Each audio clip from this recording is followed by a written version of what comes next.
let's take a look at the equilibrium expressions for weak acids. Okay, you can see here we've got our general expression, our general reaction, where we've got HA, which represents our weak acid, and this is dissociating to H+, that's our hydrogen ion, and A-, that's our conjugate base. Now,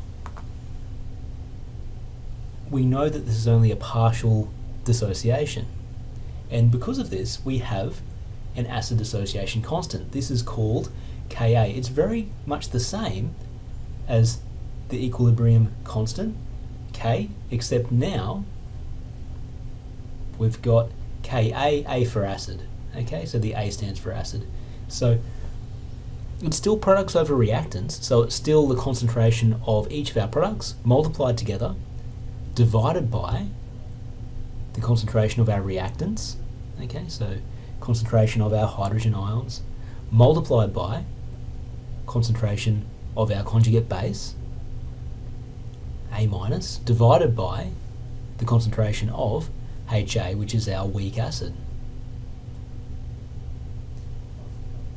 And we also have a term, pKa.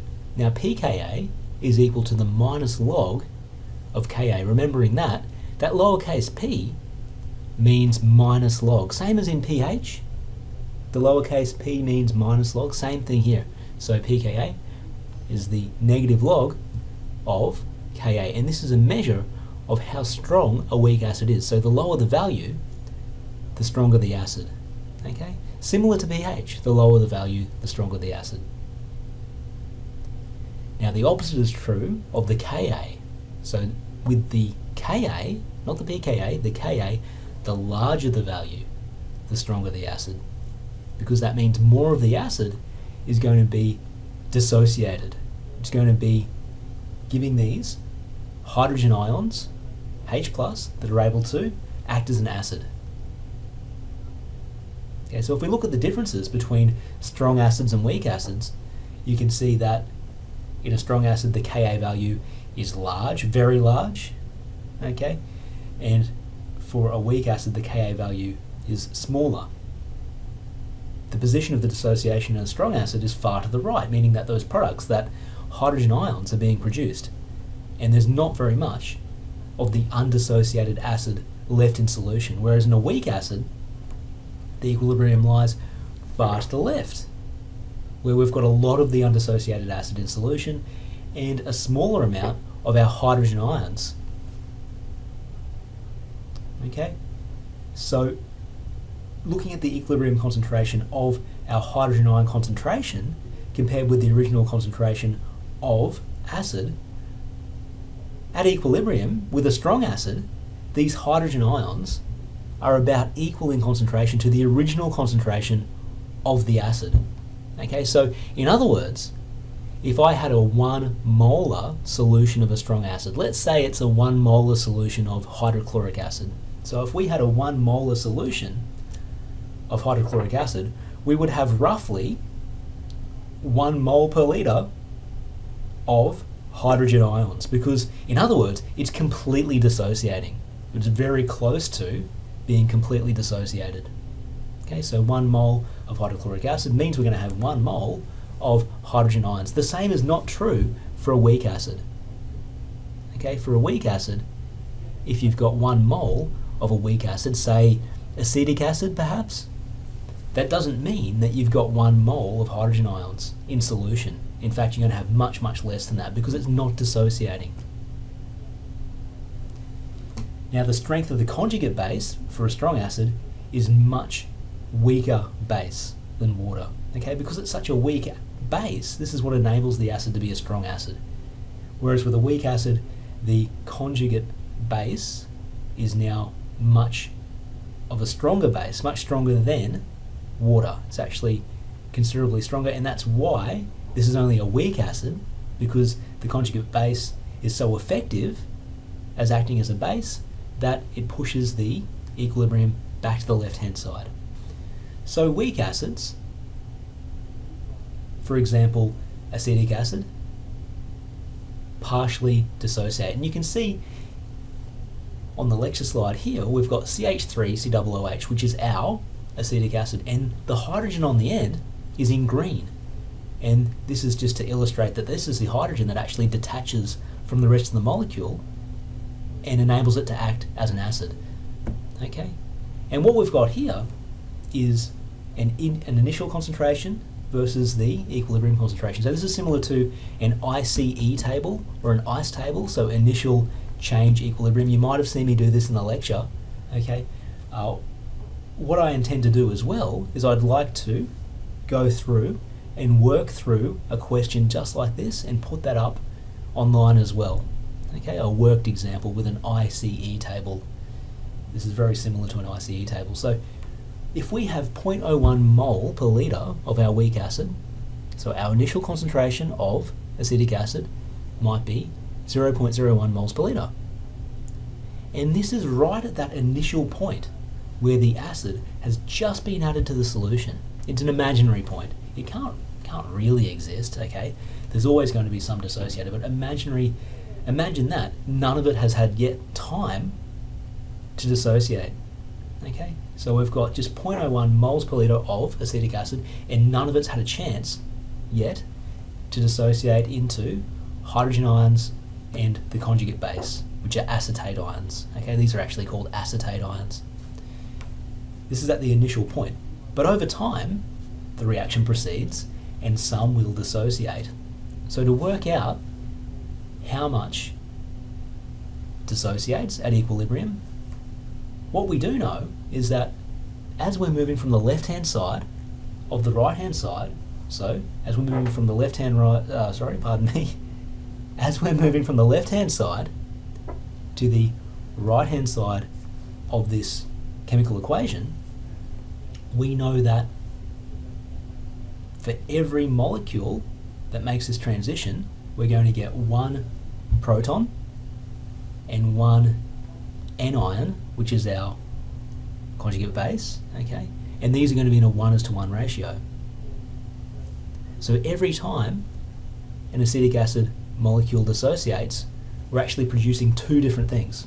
So one thing becomes two things, okay? And these are locked in that 1:1 ratio. So let's call the amount that has dissociated, let's call that X. So let's say X amount of acetic acid has dissociated. So let's say we've got 0.01 mole per litre minus X, which is the amount that's dissociated. And there on the right hand side, we've got plus X and plus X. So we've got a positive value of X for each of those species on the right hand side of this expression. Okay? If we then substitute this into our acid dissociation constant expression, so Ka equals our hydrogen ion concentration multiplied by our conjugate base concentration divided by our acid concentration at equilibrium. These are always calculated at equilibrium. It's going to be X multiplied by X divided by 0.01 take X. So we're just substituting these values into this expression. Now we know that X is going to be a very small amount, and this is true for all weak acids. X is going to be a very small amount. And since X is a very small number, that means if we're multiplying by X or we're dividing by X, it's going to make a very large change to the answer. Okay? But if we're adding X or subtracting X, it's not going to make a very large change. So 0.01 take X, we might as well just call that 0.01. We can actually remove the X from the denominator. We need to keep those two X's on the numerator though, because they're multiplied by each other and then they're divided by 0.01, so they're very important to retain. But when it's a subtraction, for example, we can ignore X, okay? Because it's going to be a very small value, and 0.01 take a very small value is going to be still 0.01. It's not going to change. Now, a weak base is treated very similar to a weak acid. Okay, now I know that might be a bit of a jump from the previous slide to this slide. As I mentioned, I would like to have an example where I work through one of these more slowly, okay? But at the moment I'm just explaining the concept. So weak base is very similar. Instead of a Ka, we have a Kb, and we can have a similar expression now. And the relationship between a weak acid and a weak base is Kw.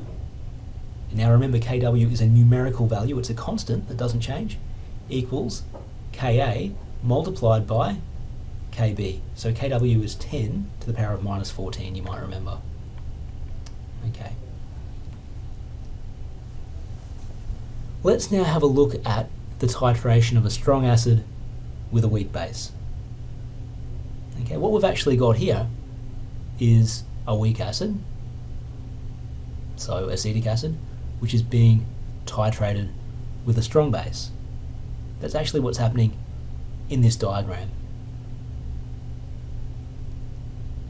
Okay, and this is commonly used to find the pKa of an acid. So let's have a look at our buffering region now. Notice that as we add strong base to our weak acid, initially the pH increases very sharply, but then it kind of levels off for a while. You can see it's got this horizontal portion where the solution is now resisting the change in pH. This is known as the buffering region, and the effective buffering region is defined as being plus or minus 1 of the pKa. So if the pKa was 4.76,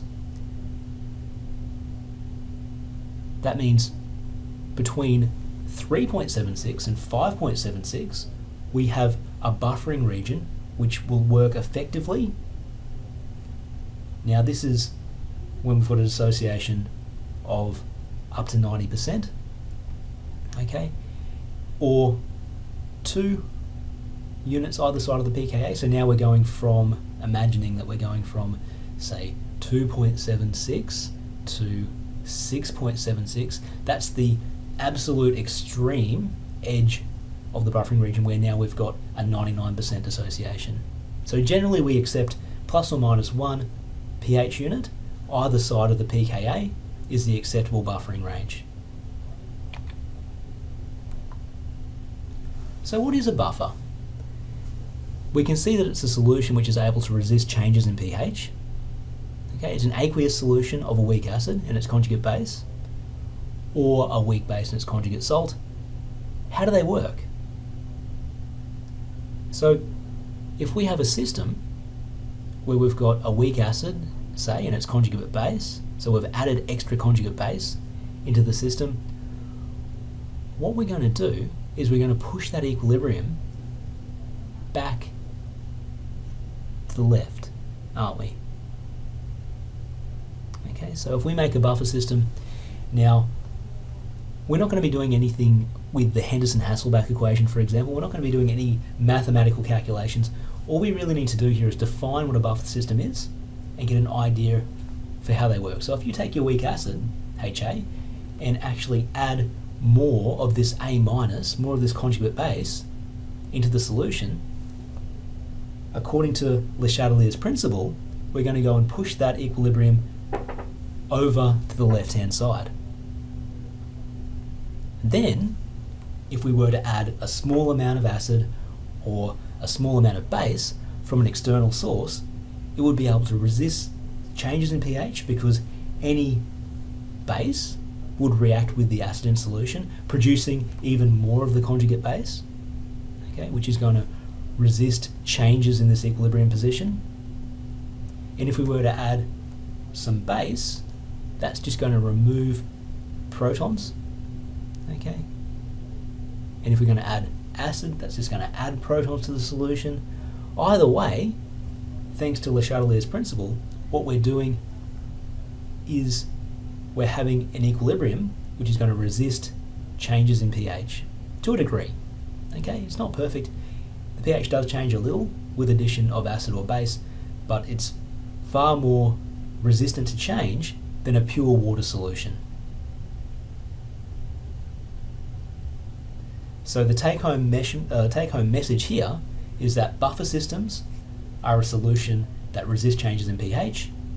They are made by an aqueous solution of a weak acid with its conjugate base, or a weak base and its conjugate acid, okay, its conjugate salt. And they will resist changes in pH if small amounts of acid or base are added. That's the take-home message. Let's have a look now at strong acid base, weak acid strong base, strong acid weak base titration curves. So this first curve that we're looking at here, we're starting with a strong acid. Notice that we've got a low pH for our starting position, and you can see there's a sigmoidal response. Very clear. We go straight up to a high pH. And the equivalence point is at pH 7.0. This is indicative of a strong acid, strong base titration. The middle one, now we're starting at a higher pH, and as we're adding base, you can see there's a bit of a buffering region.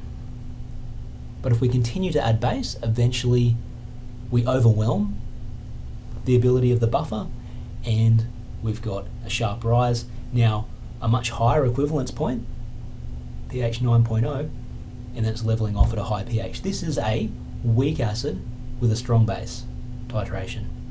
In the third diagram, we've got a strong base with a strong acid. We're starting at a high pH, again, straight down through, no buffering regions, and we're finishing at a low pH. Okay, and finally, here's an example of a strong acid being titrated with a weak base, where we're starting at a very low pH, and over time, we add enough of the weak base that we're able to raise the pH, and it moves again through that very sharp region, that sharp increase. We've got an equivalence point now below pH 7, and we're finishing at a pH that's actually not that much higher than 7. It's well below 12, indicative of a weak base. What about a polyprotic acid? So similar to the experiment that we did in the lab, here we've got phosphoric acid, and if we titrate with a strong base, we actually get these 3 buffering regions with 3 pKa values, okay, because the phosphoric acid has 3 protons that it can lose. So it's going to have pKa1, pKa2, and pKa3 as it goes through these 3 transitions. So our cells have a phosphate buffer, and obviously it's going to be the buffer with pKa 7.2. So it's going to be pKa2 that we're looking at for cells, and we know that it's going to be able to effectively buffer for 1 pH unit either side of 7.2. Hopefully we're not seeing changes that extreme in a living system. Here's the support material. Okay, so as always, it's recommended that you do have a look through, whether you've got Zumdahl or Brown. So these are great extra practice as well, and they really do help your understanding after you've mastered the tutorial questions. Okay, and that's the end of the lecture. Thank you very much for tuning in.